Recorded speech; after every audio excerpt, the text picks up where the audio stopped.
letting it roll in. Yeah.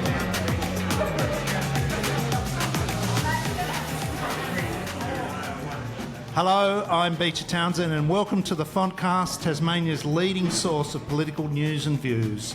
Tonight we are again coming to you live from Bootle Beasley in North Hobart for the annual Golden Font Awards. The Brownlow Medal of Tasmanian Politics, inaugurated in 2019 and now in its 7th year. Whoa.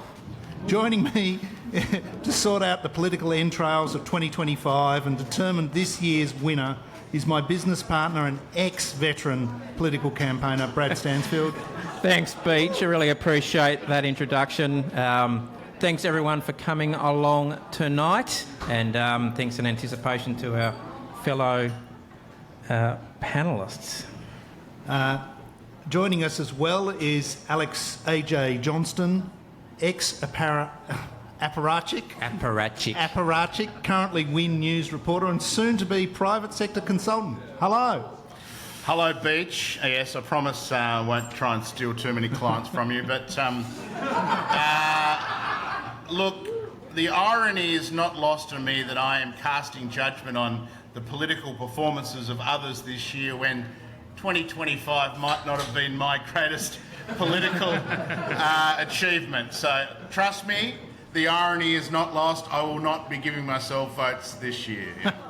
Thank you. And we've brought in an expert from our own stable to round out the voting, Simon McGuire, gun reporter at the Tasmanian Country newspaper, Tasmania's only statewide newspaper. Hello, Simon. Hello. AJ said earlier that I'm like Marlon Pickett during the 2019 AFL Grand Final. I think that's a apt description. There you go. That's great. Straight to the top. Straight to the top.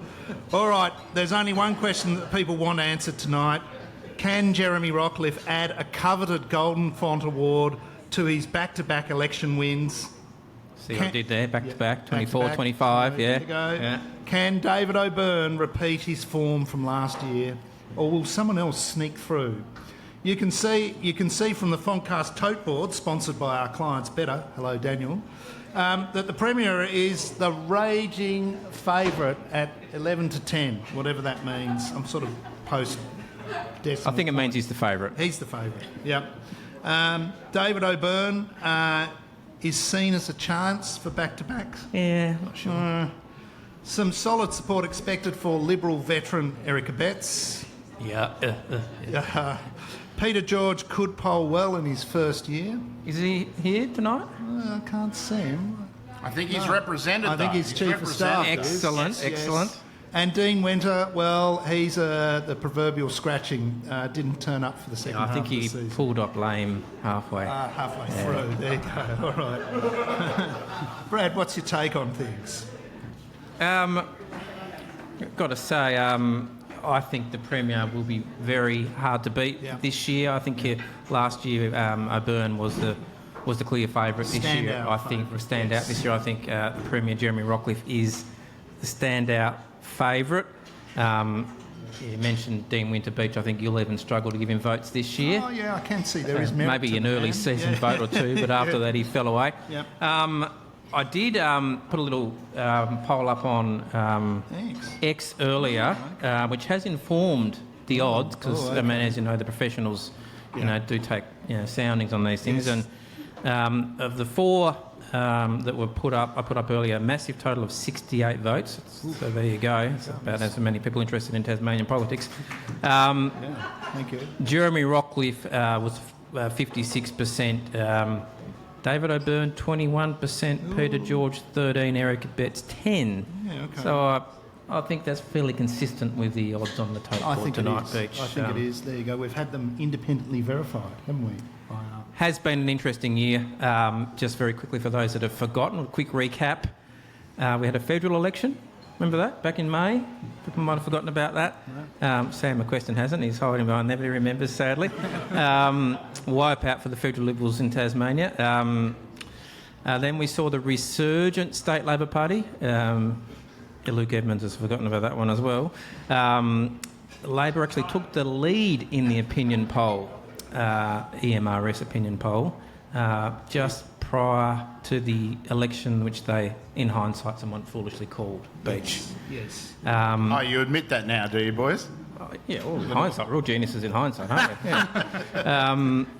Then we had... Thanks for the reminder, AJ. Obviously, just prior to that election, we had Guy Barnett's disastrous budget. Record-breaking in many ways. I think primary one being it never passed the Parliament.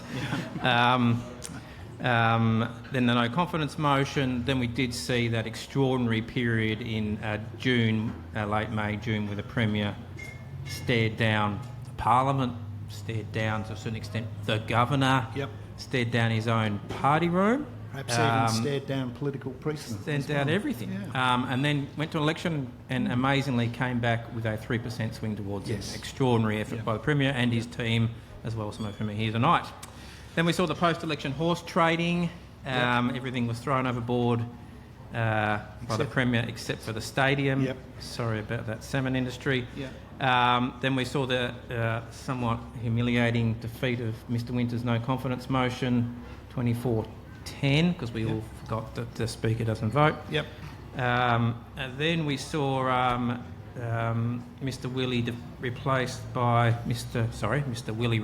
Mr Winter as a Labor leader with a massive party room majority of -8, as I understand it, which is all sorts of precedences there. Then we had Eric Betts's nothing burger budget, which was just as bad as Guy's, but no one cared because no one won an election. He's going to fix it next year, don't worry. High taxes are coming, Beach. No, they're not.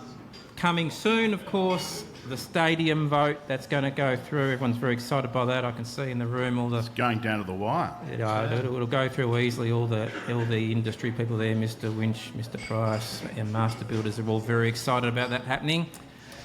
And through it all, of course, Beach, we've had the ongoing ferry fiasco. Yes. It's all good. TT lines literally broke, but not a problem there. No. I'm told how's the new berth going? Head of schedule. Head of schedule. So a big year in politics, as always. All right, well, it sure has been. So let's move to the voting. And a reminder of the previous winners. Some would say the kiss of death, but I'll say previous winners. 2019 to 2021. That's 3 in a row, isn't it? Peter Gutwin. 3P. That was COVID for some of that. That was COVID, 2022, Dean Winter. 2023, good. A bit of a wild card in my view, Nick Street. Hey, I blame Alex for that. Yeah, I think AJ's got it. I was very persuasive that night. I'm not sure what got into me, but... 2024, David O'Byrne. All right. Now, a quick reminder of the rules. Each panel member casts 3, 2 and 1 vote for Tasmania's Politician of the Year with a brief being the operative word. Explanation as to why. Sam is going to keep score for us. Thank you, Sam. Yeah, look, he's lost already. I've got a pen here somewhere. There you go. All right, he's got a pen. There you go. He can count with his fingers if he has to. Okay. All right. And I think I'm going to roll off first. You're going to go first, Beach. You roll into it. All right. Okay. So, look, as you know, I've taken great counsel in considering my vote. Each year I spend a great deal of time. Some might have thought that last week I was on a junket in China, but the truth was I was deeply ensconced in contemplation about this. And so I'm going to work from my 1 vote up. You do that. Yes. So my number 1 vote, as in 1 vote, goes to a veteran Liberal, namely one Eric Betts. The reason why I think Eric deserves at least a vote, if not contemplation of more, is because he has managed to quickly position himself, I think, within Cabinet as a safe set of hands. I think he's managed to bring through a budget that Guy was unable to bring through, even though pretty similar. And I think he's also positioned himself as a potential leader in waiting of the Liberal Party, depending on what Jeremy does. So I think Eric deserves 1 vote. Okay. If he wins, can I do the acceptance speech? You can, please do. Yes. 2 votes. I'm going to give. I'm going to give to Peter George.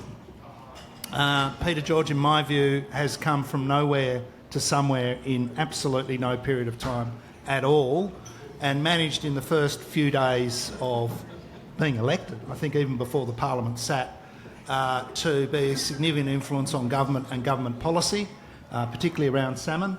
And so in doing that, demonstrated that he has significant political capacity and in my view in a lot of ways does manage the crossbench very well. So he's worthy of 2 votes and 3 votes. Drum roll please. Yep, thank you. Probably not surprisingly goes to Jeremy Rockcliffe. Jeremy Rockcliffe has run back-to-back elections, as you say, Brad. He has shown a ruthless tenacity to get re-elected, to get his stadium through, and got a 3% swing towards him during the election campaign. I think he threw everything at it but the kitchen sink, I've got to say. But the long and the short of it is he had a political victory out You're of a it. big fan of Tasmanian. I can't wait to get my $240 off my home insurance. I thought I was going to get it last week, but no, we got a discussion paper, I believe. Anyhow, but the reality is that he has been very successful. And further to that, he's seen off Dean Winter, which is perhaps not surprising given the events of the no confidence motion and the election campaign. But further to that, really, with the Labor opposition falling in behind on the government in terms of the stadium, they have effectively neutered themselves politically, in my view. And given that we had an early election call, I don't think we're going to see an election for quite some period of time. And so, as a result of that, the government is governing in a lot of ways as if it was in majority. So, congratulations to Jeremy. I think he has been incredibly successful from a political point of view, and there it is. Glad that was brief. Yeah, thank you. Sorry. All right, AJ, what's your votes? Oh, well, I got a couple of honourable mentions, I think. David O'Byrne gets an honourable mention. I think he's sometimes the voice of reason in the Parliament. I think Bridget Archer gets an honourable mention, bounced back 13,000 votes, shook off a federal election loss. I think she started pretty solidly as a minister. I think she's, had a pretty reasonable start to her ministerial career in a very tough portfolio. From a Labor point of view, hard to find votes for Labor in a disappointing year, though the man in the room, Luke Edmonds, had about 10 seconds to celebrate his victory in Pembroke. Yep. Someone reminded me today that he won every Kim booth in the electorate, so he would have liked to have a little bit more of a honeymoon there, but he went straight into a state election, so shout out to Luke. And now on to the votes. I'm going to give 1 vote to Peter George for the same reasons Beach has just said. He's a player in Tasmanian politics now, and obviously his critics will say, oh, look at all the money he's raised. Of course he was going to get elected. Well, raising that money in itself is an extraordinarily impressive feat from a standing start. So I think Peter George deserves kudos. He tops the poll in Franklin against some pretty experienced political war horses, so I think credit where it's due. And my 2 votes comes from the crossbench as well. There were a lot of people who predicted Christy Johnston would struggle to hold a seat. There was, this idea that people were going to eat into her territory in the northern suburbs, and she topped the poll, and then obviously got a very strong policy outcome on greyhounds. It's not just her. I know the Greens have been very strong on greyhounds as well, but I think she used her leverage well. I thought, voting for the no confidence motion might have hurt some of those people on the crossbench. Looked like they were destabilising the place. It was the absolute opposite. Craig, who's in the room tonight, Christy Johnston and Peter all got, or not Peter so much, he wasn't in the Parliament, but they got big votes, I should say. And then, I think it's a fait accompli, and I just want to mention that a few years ago, I gave Jeremy Rockcliffe 3 votes in the Golden Font, and I almost got scoffed at. Yeah.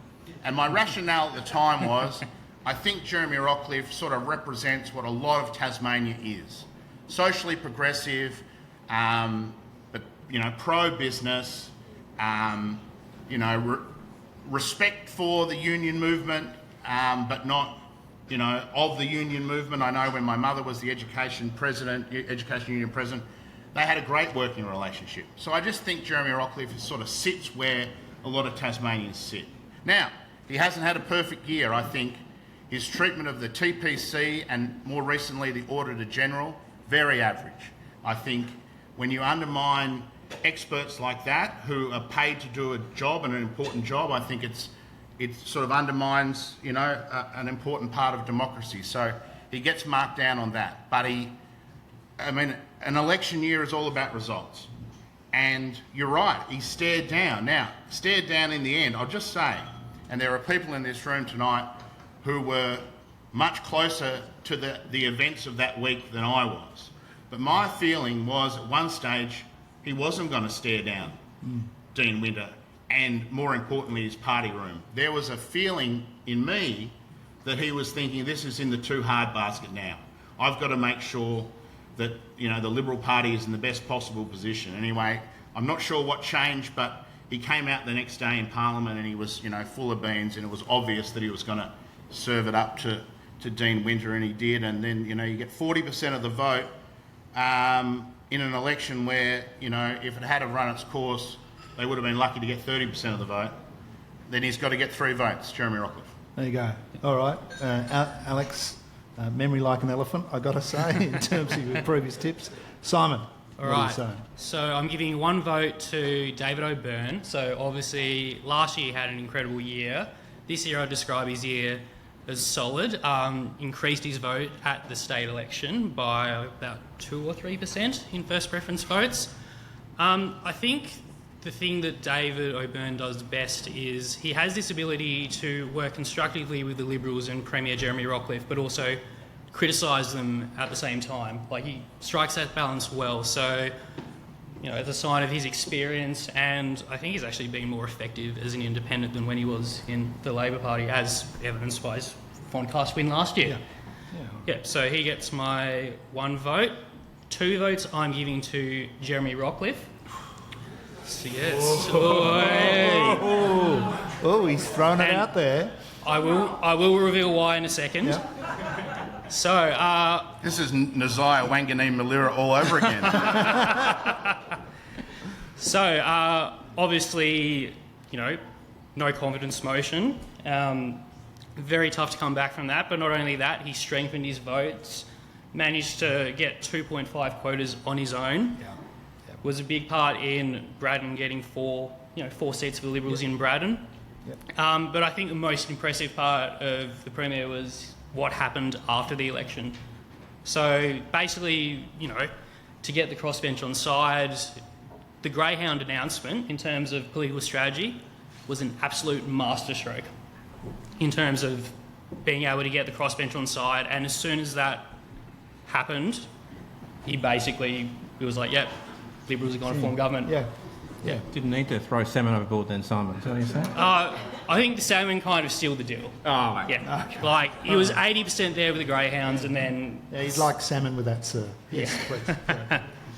All right. Yeah. So, I got asked to come on Golden Font about, a bit over a month ago. You did? Yep. And I have a confession to make. Rockcliffe was actually... I did give him 3 votes initially. Oh. But then Hang certain... on, the other confession, this is the first time he wore a suit to work. Yes. Don't expect me to wear a suit tomorrow. But certain event happened a few weeks ago that made me change my mind. So I'm giving 3 votes to Peter George. Nope. Yeah, so obviously only been in Parliament for 4 months? Yep. Yeah, 4 months. Did very well in Franklin. And I think the thing that clinched it for me was after the terms and references for the salmon review came out, he managed to, him and the Greens managed to successfully lobby the government to change it to have findings and recommendations. Yep. And I think that just shows kind of the power and the hold that Peter George has over the government at the moment. Yep. And he will be a crucial part as to whether and how long they survive. All right, thank you for that. Very good. All right. What a debut. What do you got there, Beach? Okay. So well, at this point we've got Erica Betts and David O'Byrne, 2 long-term friends, no doubt, locked on 1 vote each. They're getting closer all the time, I think. They are. There you go. Christy Johnston, Johnson. Christy Johnson, 2 votes. Peter George on 6 votes. And the Premier on 8. So Wide open. yeah, it is wide. It's well, Let it me could get be. my piece of It's going to paper come out, down man. to you, Brad. Now, before Brad jumps in, I mean, I don't think the Greens are going to get a vote, and that's a bit. Oh, you never know. That's a bit harsh. Yeah. I mean, they did a very good job getting 5 seats back again, but I just think it's been a year where the focus has been on the left-wing crossbenchers. It's not a reflection on the Greens, who are like a metronome in Parliament, but I just think that's probably the rationale behind no Green votes, I'd imagine. I think they got overshadowed. Yeah. All right. They're There it written is. down, so I can't change them. Oh, Now- cast in stone. Now, the one vote, this person will surprise, I suspect, Alex, if nothing else. This person was a hopeless state opposition leader, but has taken to her new federal role with Oh, great wow. aplomb, like a duck to water, I would say. Never thought I'd see And that. only a matter of time before she is a federal cabinet minister, in my view. I'm told by a very reliable source that she is one of the most requested federal Labor ministers for meetings behind only the Prime Minister. Wow. Very, very popular, very, very keen. People are very, very keen to talk to her. Still don't think that's enough to get back on a Christmas card with Brad. but, trying, you know, I'm trying. It's a reasonable first step, I reckon. So, yeah. one vote, Rebecca White, federal member for Lions. You heard it first, ladies and gentlemen. 2 votes. Look, Shaw, as you mentioned, he got elected courtesy of hundreds of thousands of dollars of Climate 200 money. Not that hard to raise if you're just getting Simon, what's his name's good books. But that being said, obviously very, very, very influential on salmon in particular. They achieved, with respect to the Greens, more in 3 days than they've achieved in a decade on salmon, to be frank. And it's not necessarily a reflection on them, but he has really leveraged his position to get an outcome. Time will tell, I think, whether he's a bit of a one-hit wonder or, sort of the stadium stuff, like a lot of hot air on the stadium, but it's still being built last time I checked, so we'll see. But hats off to him, got the outcome. 2 votes for Peter George. Okay, so that, just so everybody knows, feel the tense. Yeah, I know. That puts Peter George and Jeremy Rockcliffe neck and neck, Brad. So this So is if I don't give any decided. votes to Jeremy here, we could go. no pressure. Yeah. But no, 3 votes to Jeremy. For all the reasons that have already been cited, I won't go through them again. Clearly, the standout Tasmanian politician of the year. Well, sort of by default, I put Sam out of a job, but thank you for the tally, Sam. That was great. Yes. So the official winner, Beach. So the official winner of the 2025 Golden Font is Premier Jeremy Rockcliffe. Is anyone from his office going to accept the award? There's a few here, Beach. Yeah, there are a few here. I'm looking at 1 or 2 of them. They're sort of lurking in the corner. Here it is. They don't want to be on camera. Yeah. We'll give it They to don't them want to come. afterwards. We'll give it to them after, or the Premier can come and get it. Okay, well... And second place, sorry, just round it out officially. Second place, Peter George. And third place, I've got to say, a bit of a rank outsider in my books, but there you go. Good work, AJ. Christy Johnson. There you go. There you go. All right. Okay, we've got a room full of people and a bar open, so it's time to party. We'll have a deep dive. We'll have a deeper dive into the year that was in our regular pod on Friday, so watch out for that. You've been watching and listening to the Fontcast, the only place to get clear, honest, informed, and most importantly, fearless analysis about Tasmanian politics. Fontcast is brought to you by Enterprise Marketing and Research Services, Tasmania's leading provider of quality market research. Fontcast is produced by Icon Media and directed by Sam Icon. Thank you, Sam. And until next time, carry on. Well done. Thank you. Not an easy one to go.